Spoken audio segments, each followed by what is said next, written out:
इस इंसान को कुछ टाइम पहले से कोई नहीं जानता था। आज इसी की वजह से पंजाब में 4 दशक बाद फिर से खालिस्तान की मांग की आवाज सुनाई दे रही है और इस चीज के पीछे यही इंसान है जिसका नाम है अमृतपाल सिंह, जो कुछ लोगों के लिए पंजाब का नया लीडर है और इंडिया के लिए एक नया खतरा है।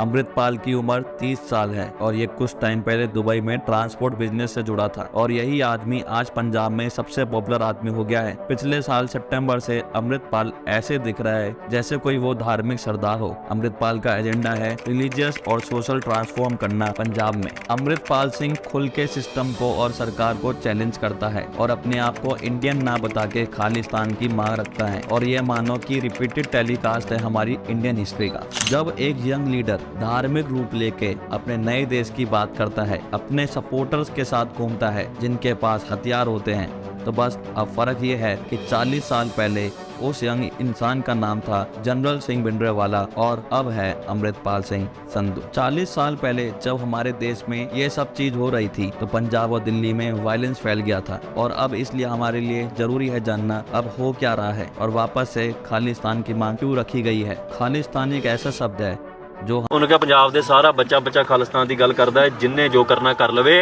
क्योंकि खालिस्तान दी राज बिना न धर्म चले है, धर्म बिना सब दले मले है। राज असी अपना मंगते हैं, किसी का नहीं मंगते। हमने सिखों के मुंह से बहुत बार सुना एक अलग देश जिसमें खालसा राज करे। मांग ये है कि खालिस्तान में पंजाब, हरियाणा, हिमाचल प्रदेश, उत्तर प्रदेश और राजस्थान के कुछ हिस्से खालिस्तान में आए। अब आते हैं कि ये बात कहाँ से शुरू हुई। 31 दिसंबर 1929 लाहौर में कांग्रेस की बैठक हुई जिसमें मोतीलाल नेहरू ने मांग रखी पूर्ण स्वराज की। कांग्रेस की इस मांग को 3 गुटों ने विरोध करा। मोहम्मद अली जिन्ना की मुस्लिम लीग ने, डॉक्टर भीमराव अंबेडकर के दलित समूह ने और तीसरे थे मास्टर तारा सिंह जो कि थे शिरोमणि अकाली दल से, क्योंकि वो एक सेपरेट देश चाहते थे सिखों के लिए, लेकिन अभी खालिस्तान का वर्ड यूज़ नहीं हुआ था। ये शब्द यूज़ में आया 1940 में। 1940 में मुस्लिम लीग ने लाहौर रेजोल्यूशन पास किया जहां उन्होंने मुस्लिमों के लिए अलग देश की बात रखी। इसको देख के सिख लीडर डॉक्टर वीर सिंह भट्टी ने भी एक सिख देश की बात करी।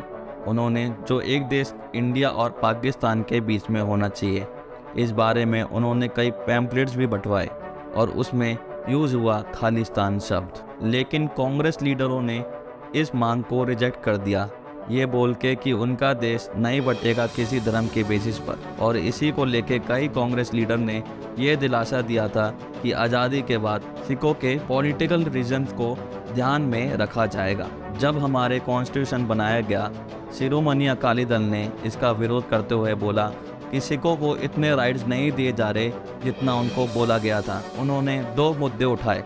पहला ही होनी चाहिए और धर्म के बेसिस पर स्टेट नहीं बनाए गए। जब पंजाब स्टेट बनी थी इंडिया में तो उसमें सिर्फ 30% सिख थे इस स्टेट में। इस चीज को लेके शिरोमणि अकाली दल ने विरोध किया। उन्होंने ये कहा कि सिख ये संविधान नहीं मानते। आज़ादी के 19 साल बाद सरकार ने डिमांड मान ली और पंजाब को डिवाइड करके सिखों के लिए पंजाब बनाया, हिंदी स्पीकिंग हरियाणा बनाया, चंडीगढ़ को यूनियन टेरिटरी और कुछ हिल डिस्ट्रिक्ट को हिमाचल प्रदेश में कर दिया। और अभी भी सिख खुश नहीं थे इस बात को लेके कि चंडीगढ़ जो उनका कैपिटल है वो उन्हें हरियाणा के साथ शेयर करना हो। आनंदपुर साहिब रेजोल्यूशन को पेश किया जिसमें उन्होंने कहा कि सिखों की रिलीजियस पहचान और पॉलिटिकल पहचान अलग होनी चाहिए इंडिया से। ये सब चीज़ पेश तो करी लेकिन कुछ टाइम बाद लोग इसको भूल ही गए। कुछ टाइम बाद इस चीज़ के बारे में एक आदमी दोबारा से बात करने लगता है और उसका नाम था जनरल सिंह भिंडरावाला। जनरल सिंह भिंडरावाला एक ऑर्गेनाइजेशन का लीडर था। इस ऑर्गेनाइजेशन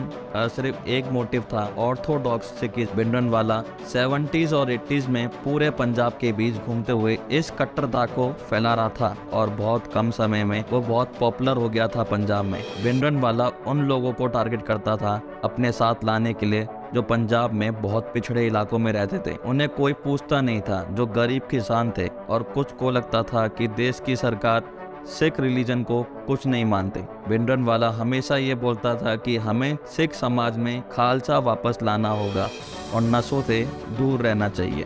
भिंडरनवाला ने हिंदूज को टारगेट करा और मॉडर्न सिख्स को, जो बाल कटवा लेते थे और जो नशा करते थे। खुशवंत सिंह, जो कि उस टाइम पे एक ऑथर थे, अपनी बुक में उन्होंने लिखा था कि भिंडरनवाला कैसे सिखों को बोलता था कि हर सिख को 32 हिंदूज को मारना होगा, तभी हिंदू सिख प्रॉब्लम ठीक होगी। भिंडरनवाला हमेशा ये सलाह देता था कि उन्हें अपने सुरक्षा के लिए हथियार रखने चाहिए। भिंडरनवाला को लगता था कि देश के प्रधानमंत्री सिखों के लिए एक युद्ध करवाना चाहते हैं। कई लोगों की मौत के पीछे भिंडरनवाला का हाथ था, लेकिन कुछ लोग उससे इतना डरते थे कि उसके खिलाफ कोई गवाही देना नहीं चाहते थे। 1982 में भिंडरनवाला और शिरोमणि अकाली दल ने एक धर्म युद्ध मोर्चा स्टार्ट करा। अनंतपुर रेजोल्यूशन को पास करवाना चाहते थे और उस टाइम की प्राइम मिनिस्टर इंदिरा गांधी ने इस चीज को सीधा मना करते हुए ये बताया कि ये इंडिया के खिलाफ है और वो इस चीज को बिल्कुल नहीं मानेंगी। इंदिरा गांधी ने 30,000 सिखों को अरेस्ट कराया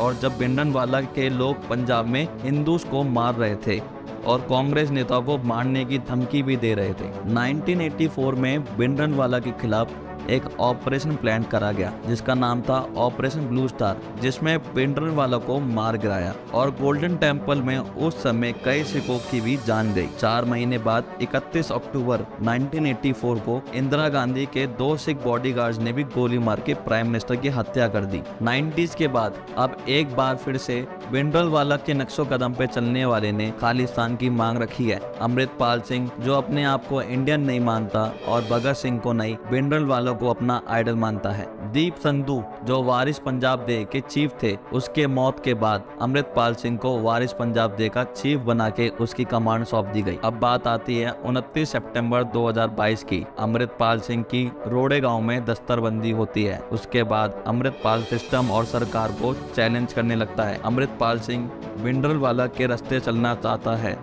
अमृतपाल सिंह का मानना है सारे सिखों को खालसा में अमृत ले लेना चाहिए। अब फिर से 4 दशक बाद अमृतपाल सिंह खालिस्तान की मांग रखता है। देश में लोगों का कहना है पंजाब में एक दूसरा भिंडरनवाला तैयार हो रहा है। वही बातें, वैसे ही कपड़े और वही डांस। पिछले महीने अमृतपाल सिंह अपने साथी लवप्रीत सिंह को पुलिस स्टेशन से छुड़वाने पहुंचा सिखों को लेकर, जिसमें श्री गुरु ग्रंथ साहिब का भी स्वरूप था, जिससे पंजाब पुलिस भी दबाव डाल सके। एक तरीके से पुलिस के भी हाथ बांध दिए गए वायलेंस रोकने से। कई पंजाबियों को लगता है पंजाब में पंजाबियों को हक नहीं मिल रहा जितना बाहर वालों को मिल रहा है। अगर ये वीडियो अच्छी लगी हो तो वीडियो को लाइक करें, शेयर करें और चैनल को सब्सक्राइब करें।